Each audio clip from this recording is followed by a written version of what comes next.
Now that Honkai Star Rail has been out for some time and version 4 of Genshin came out just recently, both games have expanded on a lot of ideas to their content and gameplay that have been received either mildly or positively for the most part. Earlier in the year, I made 2 videos comparing what Genshin and Star Rail have going for them that makes them quote-unquote better than the other, but I put in discussion that, depending on your perspective, can be interpreted as a ray of hope or a bitter reminder is the range of features within Star Rail that players would love to see implemented in Genshin. I'm a sucker for what-if conversations myself, so even with everyone's return to Genshin to enjoy 4.0, I thought it would be cool to make a video talking about 5 features in Honkai Star Rail that I want to see added in Genshin Impact. Other creators have done this before, I want to do one myself. All the main features and I guess gameplay expansions have already been presented to us in version 4's introductory trailer, but we still have plenty of time and room for new ideas to flourish, if miHoYo ever decides on it. By the way, I'll be doing a mixture of features and quality of life adjustments, so let's get started.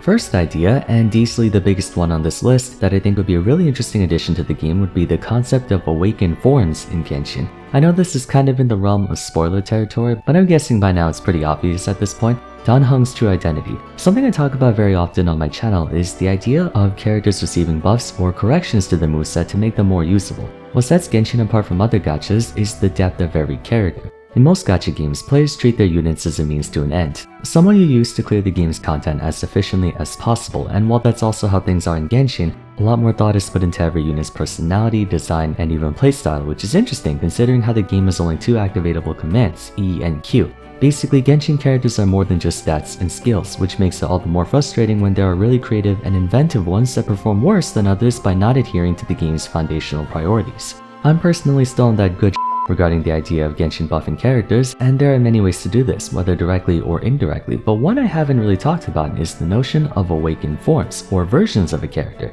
5 gacha games I used to play in the past out of many were Final Fantasy Brave Exvius, Brave Frontier, Fire Emblem Heroes, Blue Archive, and Grand Summoners. Each of them have employed the practice of releasing reskins to varying degrees, but since Genshin never did this, I forgot this was one way to go about buffing characters. That is until Star Rail brought Dan Heng into the mix. Inhibitor Lunai is supposed to be his true form and is a 5-star variant of the base 4-star. Moreover, Lunai is a completely different element and class to Dan Heng. Imaginary Destruction versus Wind Hunt. Granted, elements in Genshin carry a lot more weight from a narrative standpoint. I'm not saying they should give us a Hydro Amber or Geo Kutzing for the hell of it, since there is a specific reason why they had the visions they got. But I'm open to the idea of miHoYo releasing updated or awakened versions of characters as a roundabout solution to making weaker units stronger. It would be a win-win situation too. Financially speaking, there's no legitimate incentive for miHoYo to buff existing characters, since they would get nothing out of it. If they were to buff Diluc, they wouldn't be able to market him since chances are most of us already have him and therefore don't need to pull for him. So I can understand why they're not motivated to go down that route. But if they released a new Diluc, like an entirely different character, he would still be Diluc, but with a set of talents and abilities that are in line with the current power and feature scaling of Genshin, as opposed to his kind of crappy design of 1.0.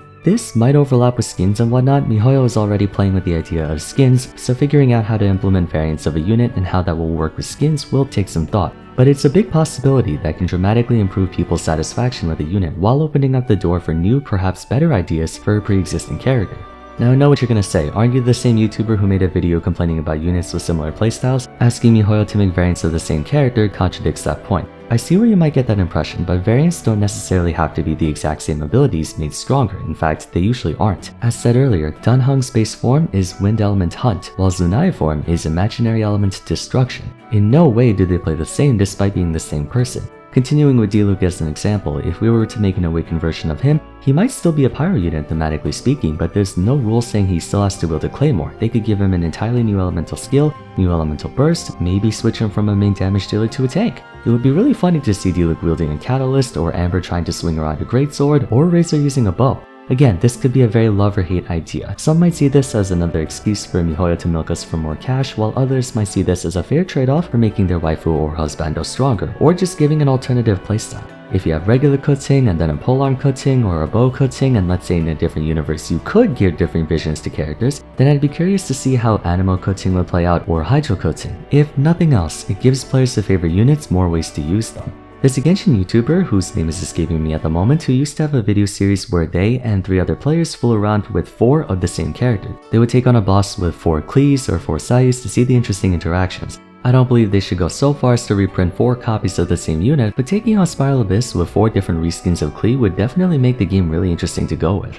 If we want to be technical about it, Danheng and Lunai are two separate entities. They're just inhabiting the same body, which may justify why they should be released separately, and so far we have no major story-related transformations in Genshin that I know of. The only one I can think of is Electro Scaramouche turning into Animal Wanderer.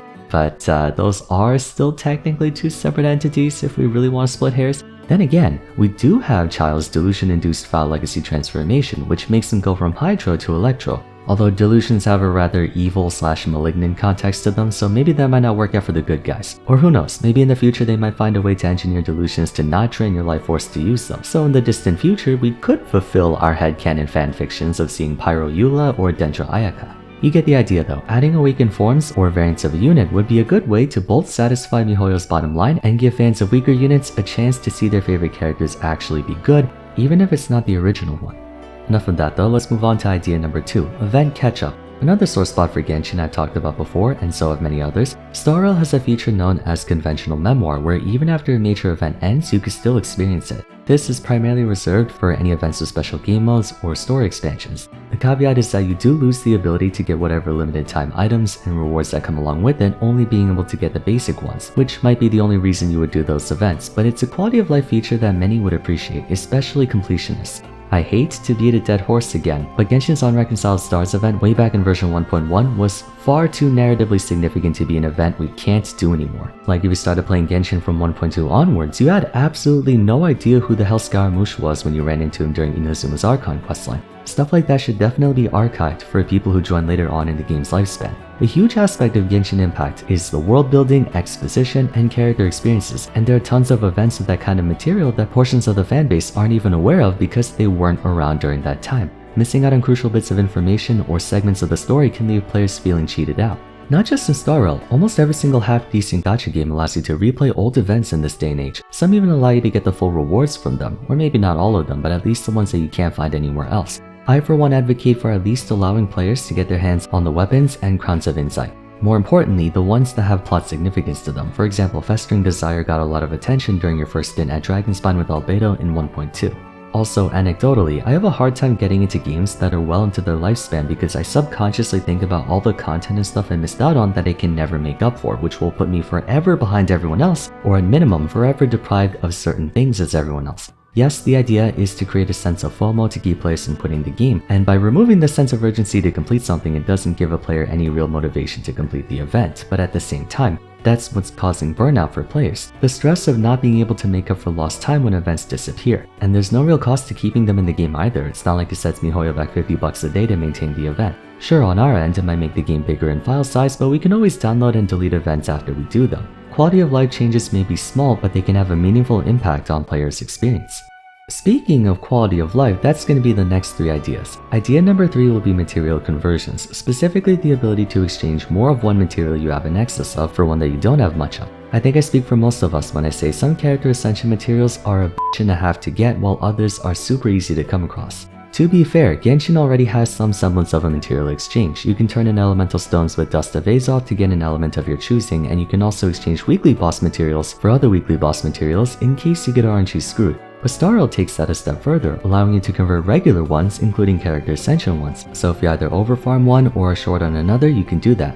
I'm aware the whole purpose of unique ascension materials is to give players an actual reason to explore new areas of the map, and by adding universal conversion it defeats the purpose of ever checking those new areas out if you can just take all the materials from Mondstadt and turn them into Liyue, Inazuma, Sumeru, or Fontaine materials. But damn it, some ascension materials are just the worst. Unlike Star Rail, where ascension, weapon, and trace materials are homogenized, Genshin has unique items for every character, so you won't accumulate a bunch of them just by playing the game. Many of them you have to actively seek out. On one hand, some are very lenient and or plentiful. Cecilias are condensed into one small area of Mondstadt, same with Sangonomiya Pearls for Inazuma. Meanwhile, Amakumo fruit is super easy to get. You can score hundreds in 10 to 15 minutes. On the other hand, scarabs, violet grass, Qingxin flowers, not only are they spread over a really massive area, but they're all far apart from each other and a pain to traverse through. To discourage people from relying solely on conversions to get materials, they can either impose a daily limit or a location restriction, so you can only convert Sumeru items into other Sumeru items. That way people can't turn Mondstadt items into everything. Either that, or they can make the cost really expensive, like you need 5 Hilichurl arrows to make 1 Samurai handguard. It's better than nothing. Or they can make it so you have to acquire the recipe to craft that specific material conversion. Idea number 4 will be remote access to things. Again, compared to Starl, Genshin places more emphasis on physical travel and exploration. There are no smartphones for one, so there's no mobile pay. Experientially speaking though, miHoYo wants us to actually go and visit those locations, but at times it can be tedious to have to go to an adventure skill to hand your commissions, redispatch expeditions, or go to an alchemy bench to craft stuff. Granted, it only takes a few seconds of load time to teleport to those places, but doing them remotely is something I hear people talk about a lot when discussing gameplay features and aspects for Genshin. Arguably the biggest remote access convenience I think we all want is the ability to change your traveler's element at will. Now barring Dendro, Genshin's traveler sucks. Okay, maybe not sucks, but I don't think Anemo, Geo, or Electro MC is anyone's first, second, or even third choice for any party. All the same, it would be very much appreciated if we didn't have to physically visit a statue of the 7 of an element's respective region every time we want to change their element. Entering Fontaine, we'll now have Hydro MC, and eventually we'll have Pyro and then Cryo MC. Assuming the latter elements will actually be good, the need for remote switching will get more and more paramount.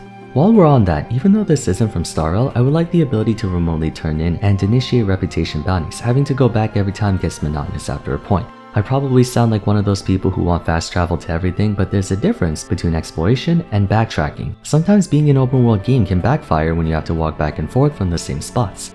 Last feature I would like to see is an expansion on the artifact strongbox within Genshin. Adding old artifact domains into these strongbox is a very welcome change for sure. I can finally convert all my trash emblem artifacts into more trash emblem artifacts, but in all seriousness, one thing I want to see in Genshin that's in Starl is the self-modeling resin. Self-modeling resin allows you to choose a main stat for your crafted relic, which may seem marginal but can still be somewhat useful. Currently, the way they distribute them in Starl is a bit too stingy in my humble opinion. You only get like one per month at most, and you have no control over substats. 9.9 times out of 10 you're still gonna get worthless garbage, so I would prefer if they handed out like 5 or so per month. That would be more appropriate. In any case, Genshin's artifact system differs a tad bit from Starl's relics. For one, there's one set of 5 artifacts compared to Starl's 2 sets of 4 and 2 respectively. In addition, Genshin allows you to field one non-set artifact, which for most people is a goblet, since getting an on-set main stat good substat goblet is rarer than getting struck by lightning, let's be real. Comparatively, Starl forces you to have on-set relics for every slot, but they sort of make up for that by being more lenient with main stat distribution for each relic, and on top of that, when synthesizing relics, you can specifically choose what part you want and not roll from the entire set altogether, which would make it overall better in my opinion.